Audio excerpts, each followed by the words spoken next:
The boss of IKEA says in the West we have hit peak stuff. That means we've got enough stuff. We don't need to buy any more. We've got a bookcase, we've got a sofa, we've got a table, we have a picture frame. In fact, we've got 20 picture frames, 7 watches, 15 pairs of boots. We don't need anything else. We don't need to buy any more. We are falling out of love with consumerism.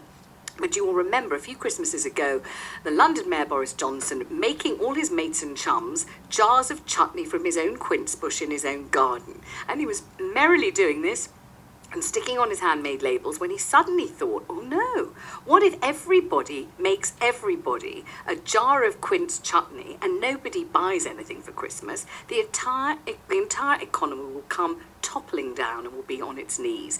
So let's talk about this very quickly to Jonathan Davis, the economist and wealth manager. Jonathan, good morning. Hello, Vanessa. Have we hit peak stuff? I don't think we have. I think it's a function of what's happening in the economy, and I hasten to say the IKEA boss who said it is also forecasting that his company will double sales over the next 5 years. Right. So I'm not quite sure where he's coming from, but when you consider that we've had a massive explosion in renting property over the last 15, 20 years, yes, of course, tenants don't buy much furniture because many properties are furnished, it's already there.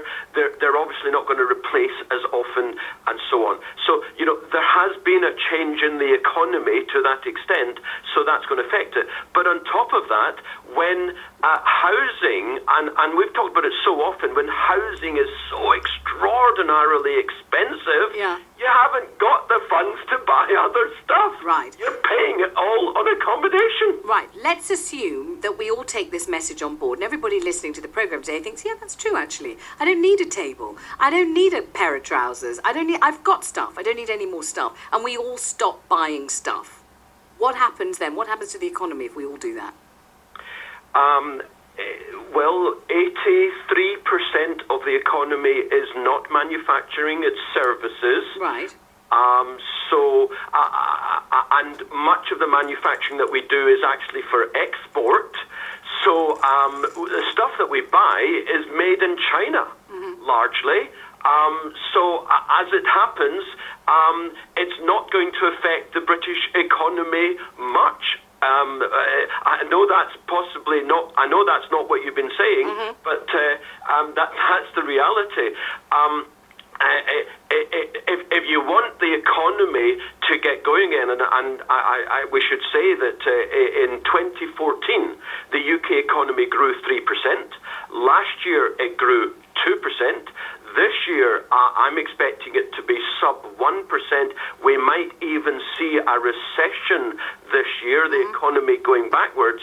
The solution is not more money printing and more of the same, bailing out failed businesses like the banks. The solution is lower prices, lower accommodation costs. Lower cost of everything. But if we stop purchasing stuff, we won't be causing a terrible problem for ourselves and each other, will we, or will we? I would say we will not.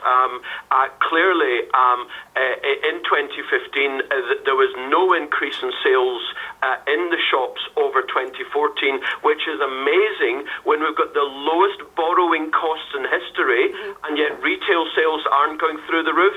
Clearly, there's something amiss in the economy, and I'm saying to you, it's because stuff and accommodation is too expensive. If we do an about turn, bring the cost of living, bring the cost of doing business down, then people and businesses will be able to buy things. All right, Jonathan, good. So we don't have to feel guilty, thank you very much, about not buying stuff if we don't want to, because most of it isn't produced here anyway.